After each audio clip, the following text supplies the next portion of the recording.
Boa tarde, pessoal. Meu nome é Thiago Horta Barbosa. Eu sou formado em Direito e Relações Internacionais, mas oriundamente eu venho da Polícia Federal, onde eu trabalhei durante 13 anos e também tive uma experiência por um tempo na Interpol.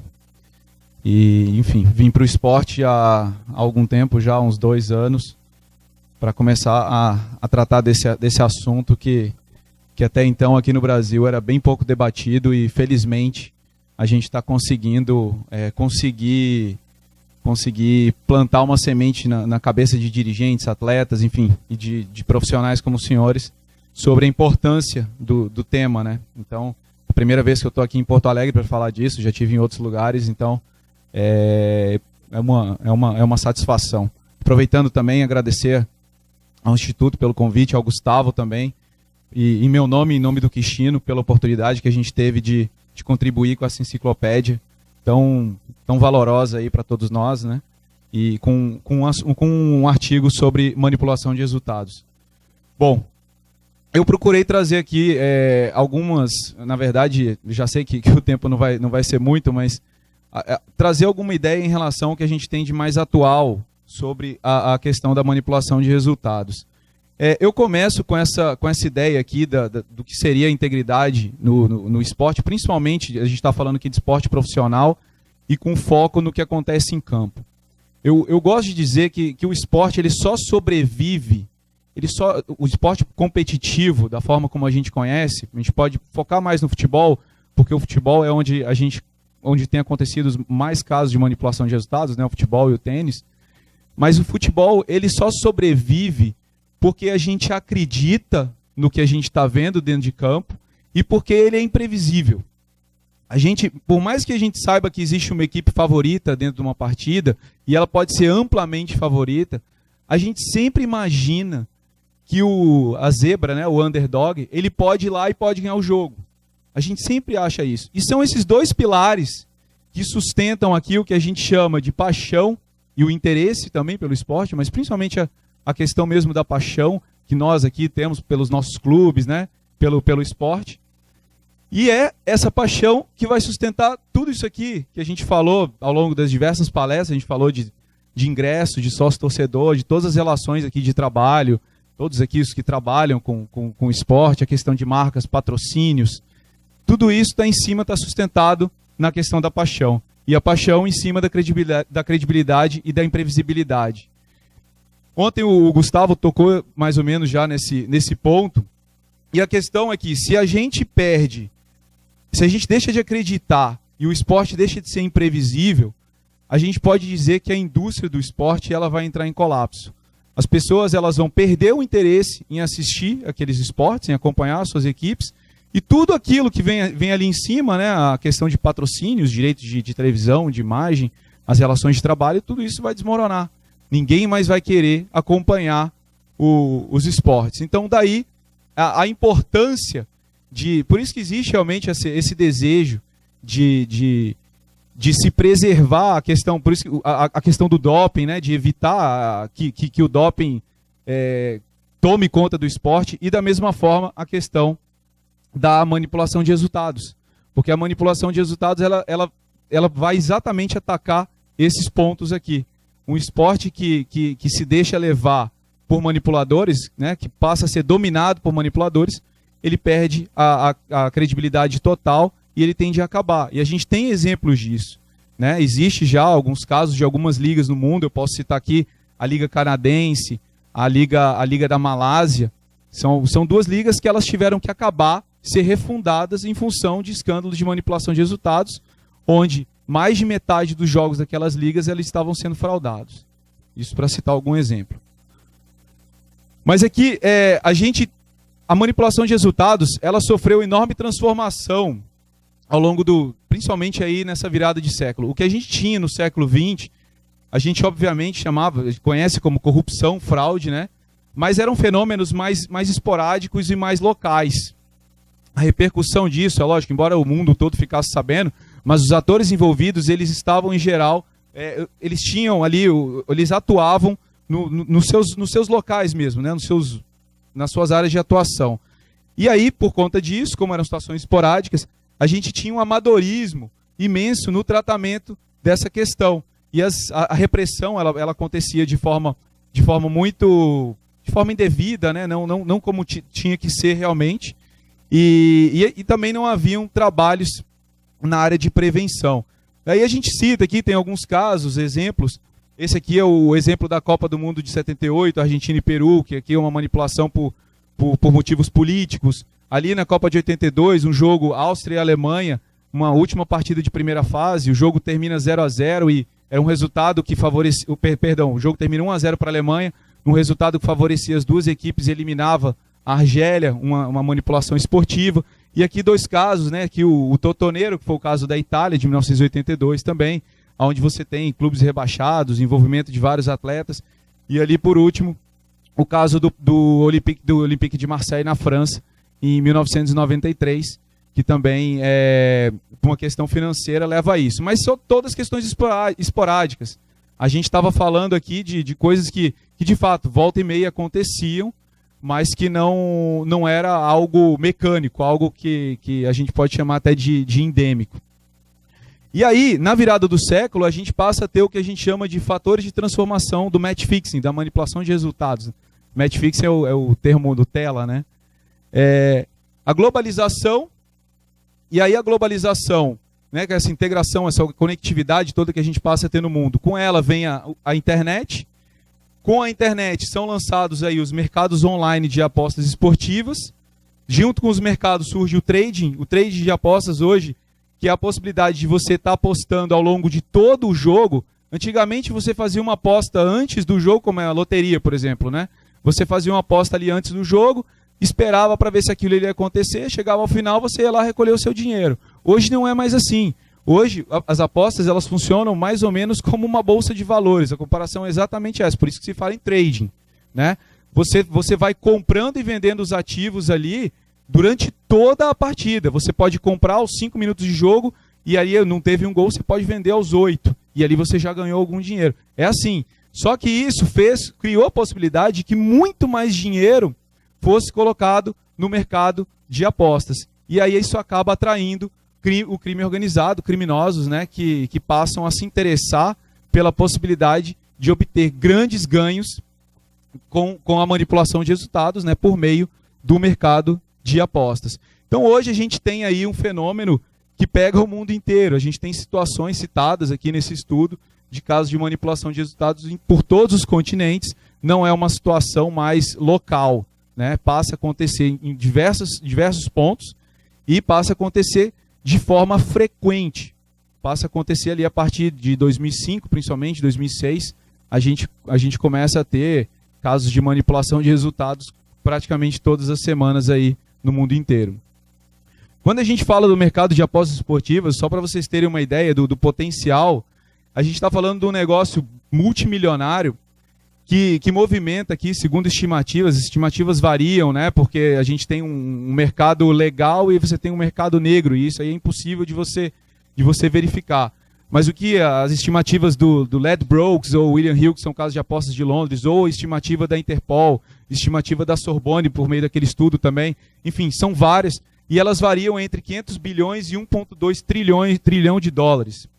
Isso aqui é o dinheiro que o mercado de apostas movimenta num ano.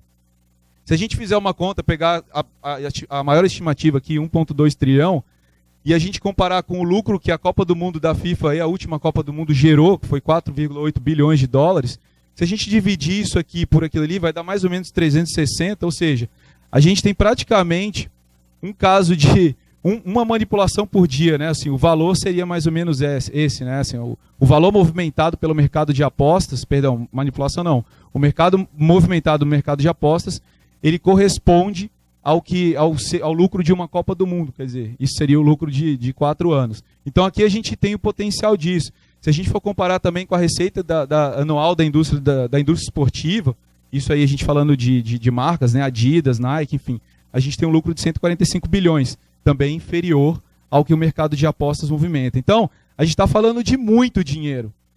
E, óbvio, que onde tem muito dinheiro, e uma situação que é pouco regulamentada no mundo inteiro, isso pode gerar problemas, porque a gente tem realmente criminosos querendo tirar vantagem em cima disso. É um mercado, o mercado de apostas, ele é um mercado sem fronteiras. O que a gente tem hoje, que não acontecia antigamente por conta daqueles fatores, a gente tem aqui, eu citei, países como exemplo, a gente tem apostadores em Singapura, se utilizando de servidores de apostas ali em Malta, ou Gibraltar, ou no Reino Unido, enfim, países onde esses servidores eles podem ser constituídos, e que se utilizam desses servidores, os caras lá em Singapura, na China, na Malásia, enfim, ou aqui no Brasil também, para apostar em eventos, em jogos disputados no Brasil, ou na Argentina, ou na Europa inteira. Então é assim, é um fenômeno global. E hoje a discussão até em relação a como, a partir do momento em que se constitui aqui um crime transnacional, né, por conta da manipulação, existe uma dificuldade até de se imaginar aonde que esse crime está sendo cometido. Porque os donos de dinheiro eles estão em Singapura, mas o dinheiro está sendo investido em Malta. E os aliciadores, são os caras que vêm aqui para conversar com os jogadores e fazer as ofertas, eles agem no Brasil. Então é uma situação extremamente complexa para a gente tá lidando. Eu fiz essa matriz aqui para vocês terem uma ideia do potencial mesmo da manipulação e o tamanho do problema. Eu comparei a manipulação de resultados com o tráfico de drogas. Isso em função de uma situação que a gente já está verificando, que é a migração de pessoas do crime organizado que trabalhavam com determinado tipo de crime e a partir de determinado momento estão começando a atuar na manipulação de resultados. A gente tem, no tráfico de drogas, por exemplo, a gente tem um risco de prisão altíssimo. Basicamente, todo traficante de drogas, o cara já foi preso. Nem que depois ele seja solto para ser preso de novo, mas ele acaba sendo preso em algum momento. Na manipulação de resultados, isso não acontece. Muitas vezes os caras manipulam e não acontece nada.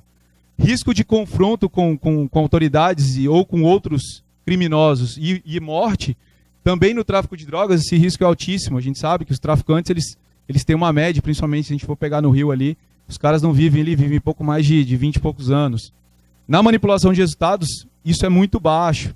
Né? Eles definem, as máfias, elas definem os seus mercados, normalmente eles agem, eles sabem que o mercado é amplo, não tem uma concorrência direta ali, então eles têm como trabalhar de forma separada sem necessidade do confronto. E as autoridades também têm dificuldade de coibir o crime, então eles agem de forma mais tranquila. As sanções previstas no tráfico de drogas, a gente sabe, elas são amplamente pesadas.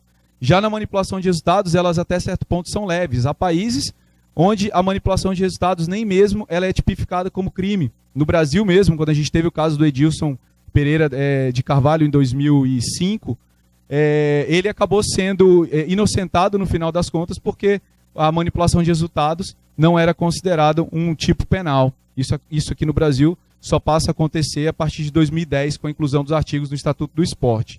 Lucratividade em ambos ela é altíssima. E a facilidade de lavar dinheiro. O dinheiro do tráfico de drogas é mais difícil lavar. O traficante ele tem que buscar mecanismos para lavar esse dinheiro. Um deles, inclusive, é a própria manipulação de resultados ou os mercados de apostas. Já no caso da manipulação, de certa forma, o dinheiro já sai limpo. Porque o criminoso ele alicia o atleta, vai fazer o investimento no site de apostas e o dinheiro que sai ali ele já está limpo. Ele, inclusive, declara aquele dinheiro se ele achar por bem. Então, é muito mais fácil você lavar esse dinheiro. Ou seja, se alguém aqui quisesse entrar para o mundo do crime, eu imagino que depois de ver essa matriz, provavelmente escolheria manipular resultados ao invés de traficar drogas. Então, o que a gente tem hoje dentro da realidade do mundo, pessoal, é que entre 80% e 90% dos casos aí de fraude de resultados, eles estão relacionados ao tema das apostas esportivas e eles ocorrem por propósitos econômicos, diferente do que acontecia no passado, onde a maioria dos casos eles tinham propósitos esportivos, mesmo lá no caso do Olympique de Marseille, que eu falei, o Bernard Tapie, quando ele frauda ali a situação, ele suborna os atletas do Valenciennes, o que ele queria é que o time dele fosse campeão francês mais rápido para ele poder preparar o time para jogar a final da Liga dos Campeões contra o Milan, que foi o que aconteceu. E ele acabou até ganhando. Mas a ideia dele era essa. Hoje, embora isso ainda aconteça, essas manipulações esportivas, o grosso do que a gente tem é para o propósito econômico. O que o cara quer, ele não está nem aí para o que vai acontecer, para a consequência dentro do campo, para o atleta ou para o time, nada. se o time vai classificar para alguma coisa, se não vai ser rebaixado, ele não está nem aí para isso. O que ele quer mesmo é ganhar dinheiro. E também possui a participação do crime organizado. Então a gente hoje, a manipulação de resultados no século XXI, a gente continua tendo o componente corrupção, fraude que a gente tinha antes, é óbvio, elas são intimamente ligadas, a manipulação com isso, mas a gente passa a ter o componente do crime organizado. Ela passa a ser um fenômeno global. A natureza disso hoje ela é global, ela não está mais situada em um lugar apenas. E a gente tem que dizer, às vezes, sempre, né, que o Brasil é parte do mundo, porque havia gente que achava que a manipulação de resultados não tinha nada a ver com o Brasil.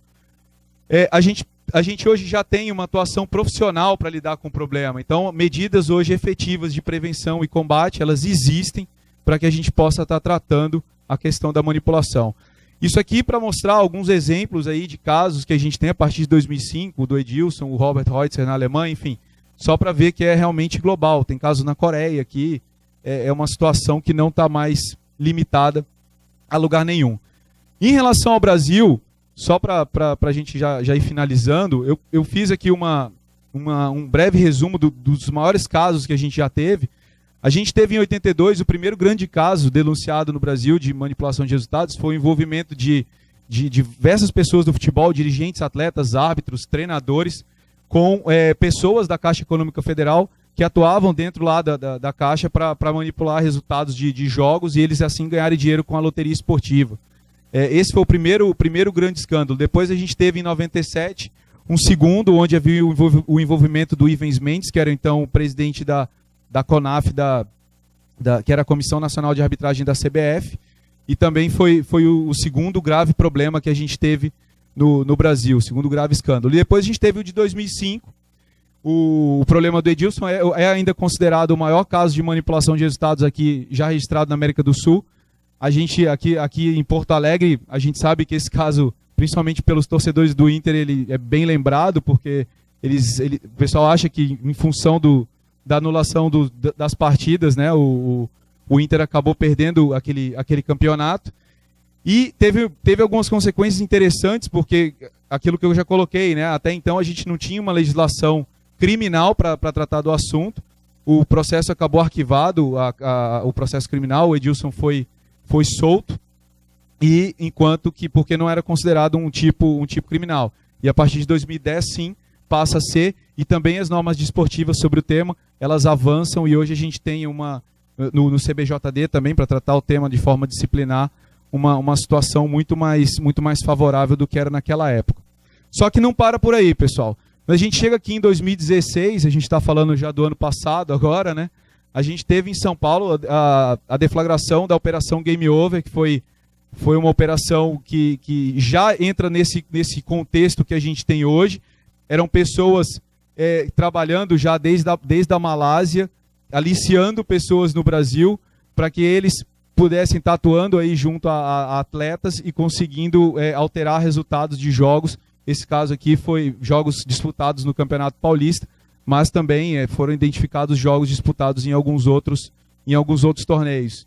Foi a Polícia Civil de São Paulo que deflagrou a operação, a partir de diversos dados que foram, inclusive, transmitidos pela empresa que hoje eu represento, que é a Sport Radar, que a gente passou para a Federação Paulista, e a Federação Paulista transmitiu esses dados para a Polícia Civil de São Paulo. Essa foi a conversa, segundo a denúncia de um atleta do Grêmio Barueri, que foi mantida por um dirigente com os atletas antes de um dos jogos fraudados. Hoje tem que entregar o jogo para poder pagar o salário de todo mundo, para poder melhorar o alojamento. Se não acontecer isso, vai ser todo mundo mandado embora, não quer entregar, não atrapalha. Então, a situação é essa, gente. Hoje o Dr. Pugliese, na apresentação, ele comentou a situação salarial dos atletas, e isso tem diversas implicâncias, né? Aquela situação de um atleta ganhando mais de 500 mil e 82% dos atletas ganhando até R$1.000 de salário aqui no Brasil, muitas vezes durante 2, 3 meses no ano apenas, e depois os caras ficam desempregados. Isso é um convite à manipulação de resultados. Isso é um dos motivos, né, que torna o Brasil um país, conforme a avaliação de risco que a gente faz, de alta vulnerabilidade para lidar com o problema. Outros problemas são grande número de jogos disputados. O Brasil tem um número infindável de partidas de ponta a ponta do Brasil, os campeonatos são jogados, e é difícil você manter o controle sobre tudo isso, além do grande número de atletas, né? O mercado de apostas no Brasil, ele também está em crescimento e ele não é regulado. O poder público é pouco interessado em tratar o tema. E não só o poder público, as federações também, somente agora elas estão começando a se atentar para isso. Baixos salários, conforme eu falei, baixo aporte em programas de integridade. Hoje foi falado aqui de prevenção em função de outros temas. Isso aqui é um assunto que também merece, né, que merece seja tratada tanto a questão da prevenção como a questão da detecção e também posteriormente a questão do combate. E uma legislação ainda insuficiente, né, o que ainda precisa ser aprimorada para a gente poder avançar um pouco mais. Perspectivas para o futuro, já caminhando aqui para o encerramento. A gente tem dentro do anteprojeto da nova Lei Geral do Esporte um artigo que fala da manipulação de resultados, que já é um avanço, e que sugere, inclusive, que sejam promovidos aí mecanismos, né, de obtenção de receita para custear sistemas de monitoramento das competições esportivas aqui do Brasil. Isso seria algo, sem dúvida, favorável. Surgimento de iniciativas pontuais de integridade. A gente já tem aí a Federação Paulista de Futebol desde o ano passado trabalhando com isso. Eu me sinto feliz porque eu fui uma das pessoas que trabalhou para a criação desse projeto de integridade, que é aí o projeto pioneiro aqui no Brasil, dentro dessa área, para combater o problema da manipulação de resultados. Federação Pernambucana de Futebol também inaugurou um projeto desse ano, e a gente segue na luta aí para ver se a CBF também compra a ideia e, quem sabe, implementa algo nessa área também no Brasil, até para servir de exemplo para as demais federações, porque a necessidade realmente é de que tudo seja protegido. Em relação a projetos internacionais, isso tem impacto no Brasil. No ano passado, foi fechado um acordo entre a Sport Radar, que é essa empresa para a qual eu trabalho, com a Comebol, e por meio desse acordo ficou determinado que todas as competições da Comebol elas seriam monitoradas, né? A gente está falando de clubes de seleções, como Libertadores, Copa Sul-Americana, mas também aí eliminatórias da Copa, e enfim, esses torneios que teve agora, esse sub-20, sub-17, e também que as competições nacionais dos países, aí a gente está falando da primeira divisão de todos os 10 países da América do Sul, também seriam monitorados, e junto com as Copas nacionais, como aqui no Brasil, a Copa do Brasil. Então, o Campeonato Brasileiro Série A e Copa do Brasil já estão monitorados. E agora, quando foi em fevereiro, um mês atrás, foi fechado um mega acordo com a FIFA. Por meio desse acordo, além disso, né, passa a englobar a primeira e segunda divisão de todos os campeonatos do mundo. Então, se a gente já tinha pegado a primeira divisão por meio do acordo da Comebol, em termos nacionais, a segunda divisão do Campeonato Brasileiro, a Série B, ela também já é monitorada. Então, a partir desse ano, Série A e Série B e Copa do Brasil, elas já estão sob o controle da FIFA, né, da Comebol e da Sport Radar, e obviamente essas informações são transmitidas também para a CBF. A gente agora briga para conseguir proteger Série C e Série D, porque a gente sabe que, em função da questão salarial, da realidade, existem altos riscos também envolvendo essas competições. Por último, a questão dos laudos, que eu coloquei aqui como uma perspectiva. Os laudos que a nossa empresa produz, e também outras empresas que fazem esse trabalho de monitoramento, eles de acordo com o CAS, foi definido que eles possuem força de prova para determinar se houve manipulação de resultados. Essa decisão é recente, envolve o caso de um clube da Albânia, o Skanderbeg, que foi suspenso pela UEFA da Liga dos Campeões no ano passado. Eles recorreram ao TAS, alegando que os laudos eram circunstanciais e que não, simplesmente em função dessas informações, não podiam determinar que o clube tinha trabalhado de forma a manipular resultados. E no final das contas, o CAS manteve a punição imposta pela UEFA, alegando que sim, que os laudos eles têm uma força científica, e além disso eles são atestados por analistas, e que eles servem para comprovar a manipulação. E é óbvio que por causa disso também isso facilitou que a gente conseguisse fechar acordos aí com Comebol, FIFA, embora a UEFA já fosse um cliente há muito tempo. Bom, queria agradecer mais uma vez a oportunidade, a atenção de todos, e me colocar à disposição aí para, eventualmente, se quiserem fazer qualquer tipo de pergunta sobre o tema, ou aqui ou no e-mail, enfim, eu estou à disposição de todos. Obrigado, pessoal.